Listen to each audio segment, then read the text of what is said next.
What is up, people? It is Jonathan Scales. I'm actually on the roof of my apartment in Brooklyn right now.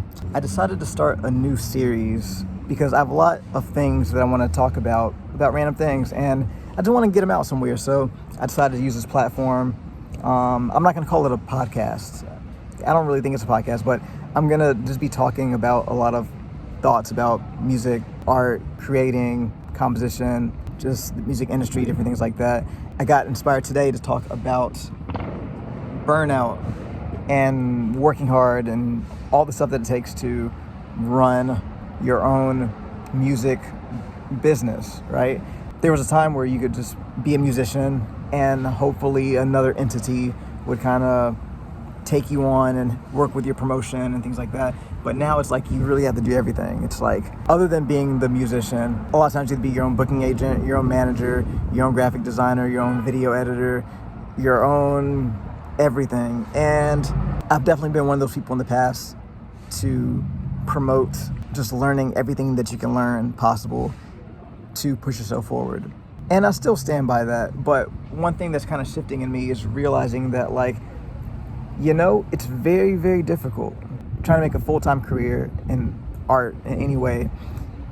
It's very difficult to push yourself every single day, to put yourself out there, between the rejection, between just the energy it takes as a human being while juggling all the other aspects of your life. And I feel like for the past 17 years, I've kind of been on autopilot with it, you know what I mean?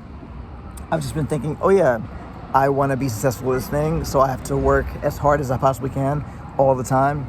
And I'm starting to see a lot of colleagues of mine who've been pushing as hard as I have over the years, even more so, starting to kind of become disillusioned by the music industry and feeling like they're not receiving the rewards and the benefits of all the work they've put in.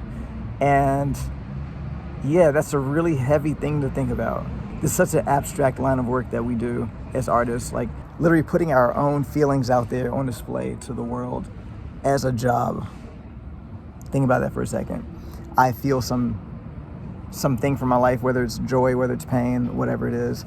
I feel that it runs through me. I channel it in a way that I can present as music for other people to relate to and enjoy and things like that. And then in exchange of that, people either buy merchandise because it resonates with them so much, or they come to a show, or they stream stuff on Apple Music, Spotify, blah, blah. And then that is the way that I'm able to, or we as artists, that is the way that we as artists are able to pay our bills and make a living based off the fact that we channeled this energy from somewhere else and captured it in a way they were able to put out into the world for someone else to feel something. That's kind of a very strange way to think about it, but that's essentially what it is. I'm going to say that, like, being in this position where you're running your own business as a musician, it's really not for everybody. It's for me. Like, I'm happy with it. I'm someone who really enjoys to push myself in these ways, but it's very difficult. And I'm seeing a lot of people kind of have breakdowns these days, where they feel like they aren't able to continue touring, they aren't able to continue putting themselves through everything that it takes.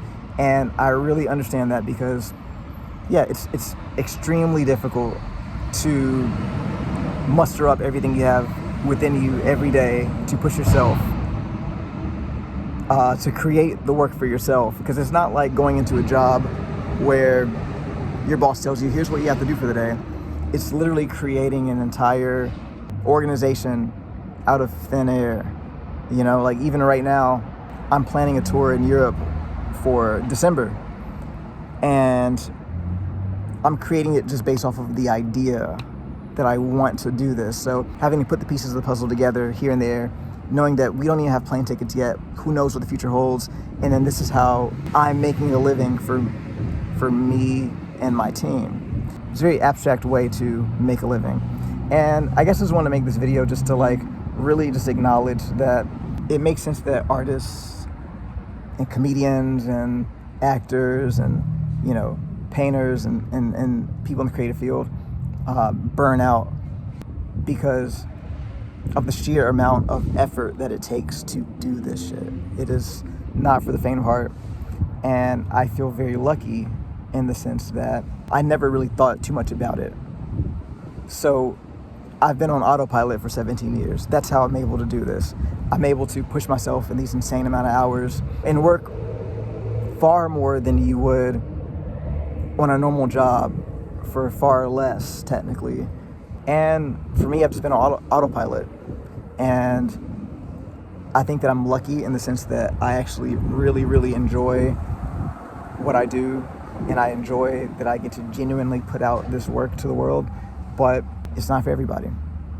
It is not for everybody. And so I'm always careful when I go to encourage people who are aspiring artists, because on one hand, it is a very fulfilling lifestyle if you can make it work for yourself, but it's also very difficult.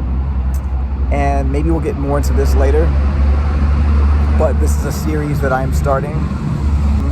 I don't know what it's called, I don't know what we're doing, but I do know that every now and then I'm gonna just be,